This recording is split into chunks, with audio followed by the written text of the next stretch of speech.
Bonjour à tous, c'est Elisabeth. Je vous retrouve aujourd'hui pour le calendrier de l'Avent vidéo qui se poursuit. Et là, vous êtes en train de vous dire, non mais Elisabeth, on est le 10, normalement on est le 10 décembre, et tu es exactement habillée comme hier, avec les mêmes boucles d'oreilles que tu avais quand tu as fait ta vidéo du 9. Comment se fait-il? Parce que je suis une petite maline et que parfois, je fais une vidéo en plus, voire deux, pour m'avancer, pour être sûre d'avoir le temps de pouvoir la poster à l'heure, pour faire le montage, pour faire tout ça. Donc aujourd'hui, j'en fais deux parce que je suis trop une folle. Voilà. Et j'ai reçu un mail avec Alexandre, à qui je fais un bisou parce que je t'accompagne déjà depuis quelques années maintenant dans ta vie, dans ton chemin de vie, dans ton parcours. Et tu m'as fait un mail où tu me lances un petit défi que je relève bien évidemment parce que je suis une folle. Tu m'as dit, puisque tu es quelqu'un de très spontané, peux-tu répondre à une petite dizaine de questions de manière très spontanée, comme tu fais d'habitude et comme on aime que tu sois. Et je te dis, oui Alexandre, let's go. C'est parti, on est les fous. Tu m'as dit, première question, le sujet spirituel, oulala, j'ai la voix qui part, le sujet spirituel auquel tu ne comprends rien. Alors là, je te dirais qu'il y en a plein. Parce que le problème du domaine spirituel, c'est qu'on a souvent affaire à des gens qui sont très compliqués. Et il y a des phrases que je ne comprends pas. Donc des fois, je regarde des vidéos, ou des reportages, ou des documentaires, ou même des bouquins. Et je suis obligée de repasser 10 fois le même morceau pour me dire, non mais attends, mais qu'est-ce qu'il a dit là? Il a dit quoi? Parce que moi j'aime bien les mots simples, j'aime bien les choses simples.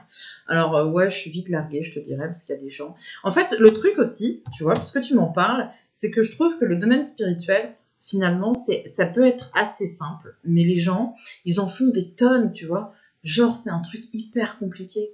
Faut être très très très haut spirituellement pour comprendre. Mais non, arrête. Ça sert à rien de faire des trucs compliqués quand tu peux faire des trucs simples. Donc moi, j'aime bien que c'est simple. Voilà. C'est pas du tout français ce que je viens de dire, mais c'est pas très grave. J'aime bien quand c'est simple. Voilà, là c'est mieux. Et il y a un sujet spirituel en particulier auquel, franchement, je me noie. C'est quand on parle des dimensions. Il y a des gens qui pensent que il y a d'autres planètes et tout. Alors là, tu me perds complet. Ou alors quand on parle des reptiliens. Elisabeth, t'en penses quoi, toi, des reptiliens? Je sais pas, j'en connais pas perso, donc je sais pas. Mais si jamais je fais une bouffe un samedi soir et qu'il y a un reptilien, je veux bien qu'il vienne, ça nous fera une petite animation. Voilà. En deux, tu m'as dit, tu dirais quoi à tes haters? Donc les haters, pour ceux qui savent pas, c'est les gens qui m'aiment pas sur Internet. Bon, en fait, à la base, c'est quand même très très con un haters, parce que quelqu'un qui ne t'aime pas continue de te regarder. Donc là, j'ai un court-circuit. Je pense que le monde devient complètement fou. Parce que les gens, en fait, ils n'aiment pas ce que tu fais, mais ils sont abonnés à ta chaîne. Ils regardent tous les supports que tu sors et à chaque fois, ils t'envoient un message négatif alors que de toute façon, il ne sera pas validé puisque ta chaîne, elle est soumise à modération. Donc, au final, un hater, c'est quand même très très con à la base. Mais je leur dirais quand même merci parce qu'au final, ils continuent de me regarder alors que mes vidéos sont monétisées. Donc merci, continuez à me regarder. Ensuite, question 3. Le truc qui t'énerve le plus dans une consultation. Ce qui m'énerve le plus, mais il y a plein de choses qui m'énervent dans une consultation. Ce qui peut m'énerver surtout, c'est les gens qui pensent que pour une consultation, tu vas changer toute leur vie et eux n'auront rien à faire. Aujourd'hui, on est dans un monde d'assistanat. Je ne peux pas dire les choses différemment. Et tu as des personnes qui attendent de toi que tu changes toute leur vie pendant que eux sont dans le canapé, tranquillou, bilou, à regarder une petite série télé. Et en fait, la vie n'est pas comme ça. Donc, si tu te mets pas en mouvement et si tu te bouges pas, ça n'arrivera pas. Donc, bouge-toi et le ciel t'aidera. Tu vois, ça c'est chiant. Ou alors, quand tu dis à quelqu'un, il faut absolument faire ça. Vous avez compris? Ah oui. Et 3 mois plus tard, tu as un message, ouais, alors vous m'aviez dit que ça allait arriver, finalement ça a arrivé, C'est parce que vous êtes mauvaise. Ben ouais, voyons. Il y a toujours un responsable, mais c'est jamais les gens. Donc ça, ouais, ça me gonfle.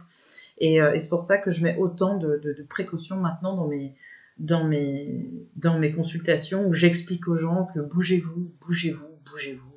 Je ferai rien à votre place, c'est à vous de vous bouger. Ça, c'est terrible, mais je pense que c'est général, il n'y a pas que moi qui le dis.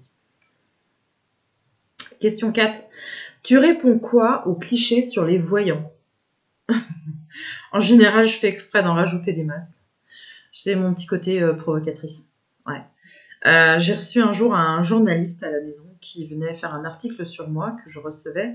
Et quand j'ai ouvert ma porte, il m'a dit « Alors, elle est où votre boule de cristal ?»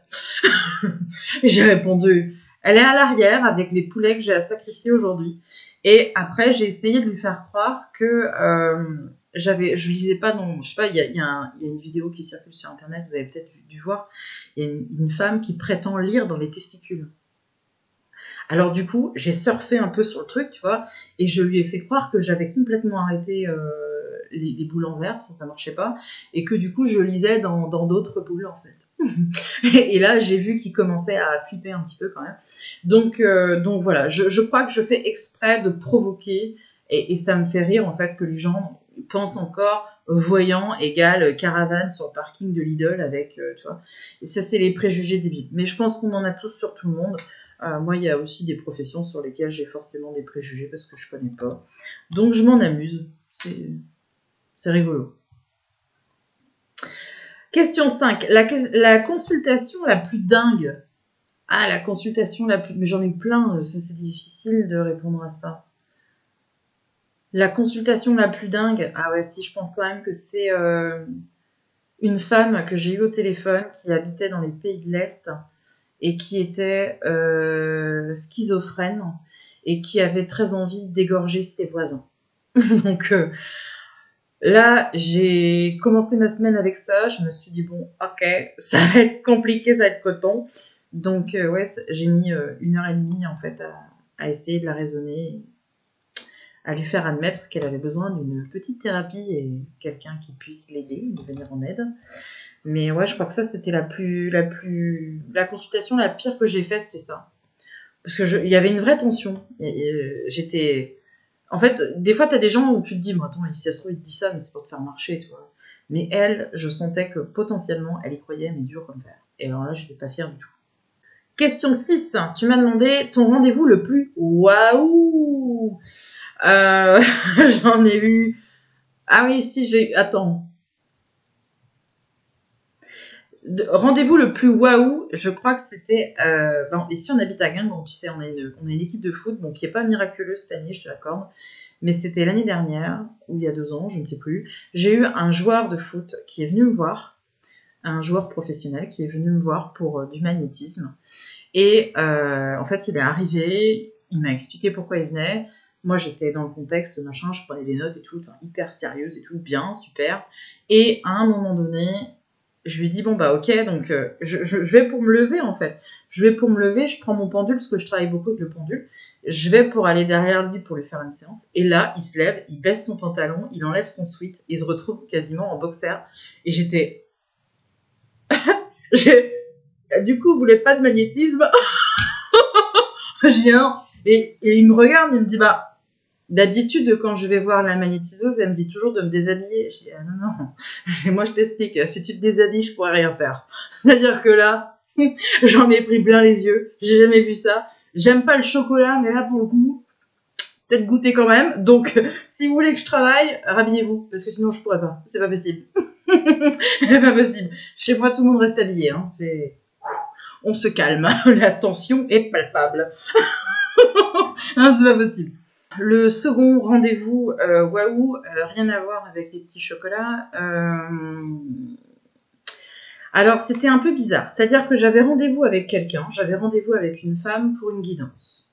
Le rendez-vous était posé 2 mois à l'avance, etc., etc. Et puis, elle m'appelle le midi, je crois, ou dans l'après-midi, on avait rendez-vous en fin de journée.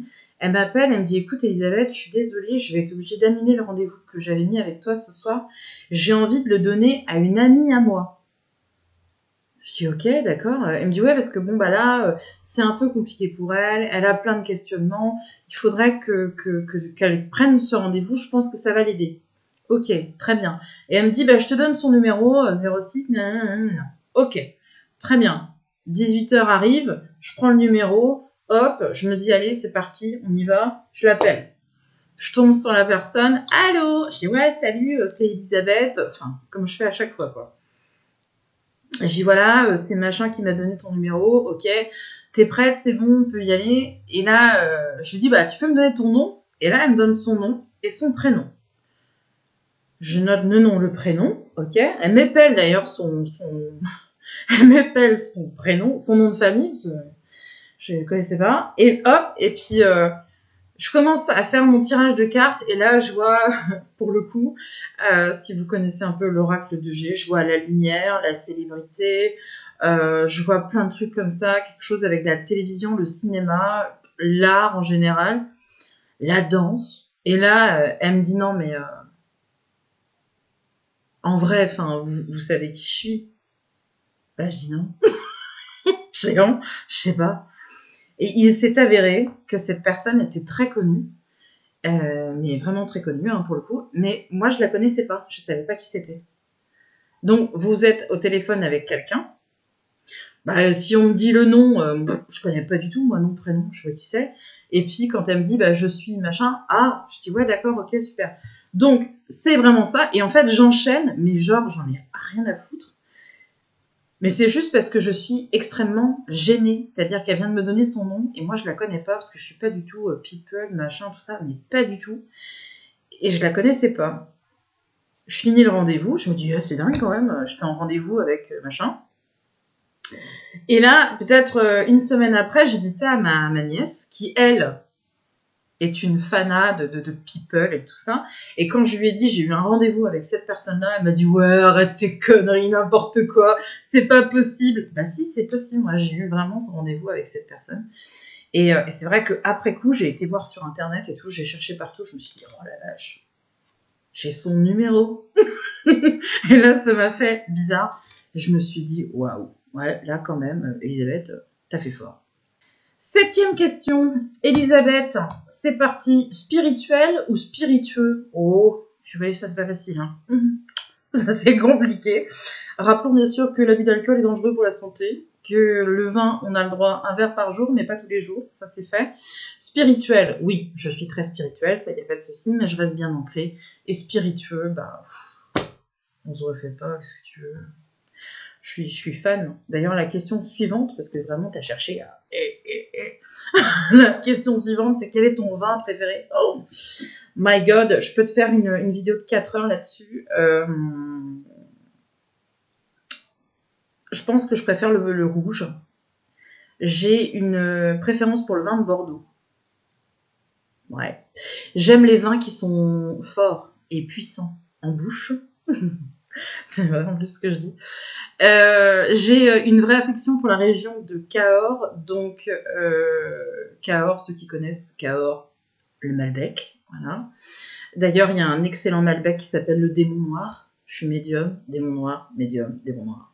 Humour. Voilà.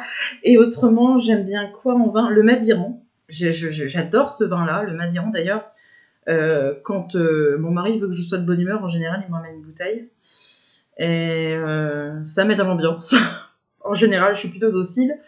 Il y a aussi le vin, le Saint-Émilion. Ah oui, forcément, le Saint-Émilion, on est obligé de passer par là. Et si un jour vous allez dans cette région, il faut absolument aller visiter les caves Léo de la Gafelière. C'est une tuerie. Si vous adorez le vin, vous allez être bluffé. Et autrement, il y a aussi le Château Cheval Blanc, bien sûr, évidemment. Évidemment. Tu vois, j'en parle avec passion. On voit presque ma petite étincelle dans mes yeux quand je parle de vin. C'est mon chocolat à moi, je suis une grande fan. Et voilà, épicurienne. Épicurienne, bonne bouffe, bon vin. En témoigne ma silhouette, j'ai envie de te dire, je suis comme ça. Mais je suis comme ça. Hein. mais ouais, j'adore le vin. Le bon vin. Et quand quand j'ai été au Mans, là, il y a une personne qui m'avait offert du vin, c'était du Château Lafite. Oh, une tuerie. Une tuerie. Il y a le Châteauneuf-du-Pape aussi. Enfin bref. Donc tu vois, je peux t'en parler pendant des heures. Mais c'est vrai, je suis une grande fan de vin. Je n'aime pas le chocolat, mais j'aime bien le vin. Donc pour moi, c'est ouvrir une bonne bouteille de vin. Tout de suite, c'est l'extase, quoi. C'est fantastique. C'est fantastique. Allez, ensuite, pour terminer, hein, on va peut-être y aller quand même. Hein. Tu m'as dit, question 9, ton pire souvenir de Noël. Oh purée, bah ça j'en ai plein. Là, si tu as regardé ma vidéo sur les relations toxiques, tu as dû comprendre que c'était un peu compliqué au niveau familial pendant longtemps. Donc, grosso modo, toutes les fêtes qu'on avait étaient toujours foirées. De toute façon, c'est pas compliqué, que ce soit la fête des mères, la fête des... Non, pas la fête des pères. Non, ça, ben non, c'était... la fête des pères, en général, c'était... les petits plats dans les grands plats, fallait pas tout foutre en l'air. Mais alors par contre pour tous les autres, c'était pour tous les autres repas qu'on a eu, les Noëls, les Nouvel An, les bar mitzvahs, tout ce qu'on a eu, c'était toujours foiré parce que bah, ça voilà, il suffisait qu'il y ait une petite étincelle et alors là tout pète. Et je me souviens d'un Noël en particulier, ça fera beaucoup rire mes frères et sœurs d'ailleurs s'ils regardent cette vidéo, parce qu'aujourd'hui on en rigole, vaut mieux en rire.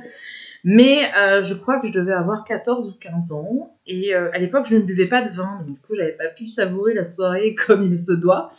Et ça a fini en pugilat total, puisque à peu près aux alentours de minuit, quand dans les autres maisons, le Père Noël passe avec ses rennes, son traîneau et sa hotte chargée de cadeaux, nous étions en train de nous battre dans le jardin et les cadeaux étaient éparpillés dans les parterres de géranium de ma mère. Et c'est parti complètement en cahuète parce qu'il y en a un qui a dit ça, l'autre a dit non, l'autre a pensé, l'autre a vu. Et... voilà. Et tout ça, bien sûr, nous laisse de joyeux souvenirs. Voilà, Alexandre, j'ai envie de te dire, j'espère que toi, tu as connu des Noëls un peu plus sympatoches. Dernière question, Alexandre, et après on se quitte là-dessus. Tu m'as demandé, est-ce que tu as un souhait pour 2020 ? Moi, j'ai plein de souhaits. Moi, j'en ai pas qu'un, en fait, j'en fais plein. Je suis excessive, donc pourquoi en faire qu'un ? Ça sert à rien, franchement. Donc, tu sais ce que je fais, moi, tous les ans, Alexandre, je t'ai expliqué. Je prends un bocal en verre, transparent, à peu près haut comme ça, 20-30 cm. Et je prends des papiers de couleur, du rouge, du jaune, du bleu, du violet, de tout ce que tu veux. Hop. Je fais des carrés, des petits carrés comme ça, des petits papiers dedans, et je fais remplir à mes enfants. Et je fais un pot, en fait, à souhait. Et chacun met des souhaits dedans. Et on se souhaite plein de choses pour l'année. Moi, je fais ça tous les ans. Déjà parce que je trouve ça rigolo, je trouve ça mignon. Et puis, d'une année à l'autre, tu vois, là, par exemple, fin décembre, on va récupérer le pot qui est là-bas, là, et on va l'ouvrir, et on va regarder ce qu'on avait souhaité en 2019 et ce qui s'est réalisé. Et on va se rendre compte qu'on avait souhaité plein de trucs qui sont arrivés. Voilà, tu vois, ça, c'est les petits trucs qui me font rire. Ça nourrit mon enfant intérieur, tu vois. Voilà. Donc, je vais faire plein de souhaits pour 2020. Je vais souhaiter surtout essayer d'avoir, je dirais, moins de personnes malades, parce que ça serait franchement cool. Ou qu'il y ait une avancée là-dessus, je sais pas, mais enfin merde, il y a bien quelqu'un qui va trouver une solution, enfin je sais pas. On paye quand même pour la recherche et compagnie, à un moment donné, ils vont bien trouver un truc. Donc ça serait bien. Et puis mon souhait, bah, c'est juste de la bonne santé pour mes proches. Le reste, j'ai envie de te dire, c'est pas grave. Tant qu'on est vivant et tant qu'on a la santé, le reste, on s'en fout. Voilà Alexandre. Eh ben je te remercie pour ce petit jeu ce petit défi que tu m'as lancé. Et puis je vous dis à demain pour une autre vidéo de l'Avent. Je vous souhaite à tous une excellente journée et je vous dis à très bientôt. Salut!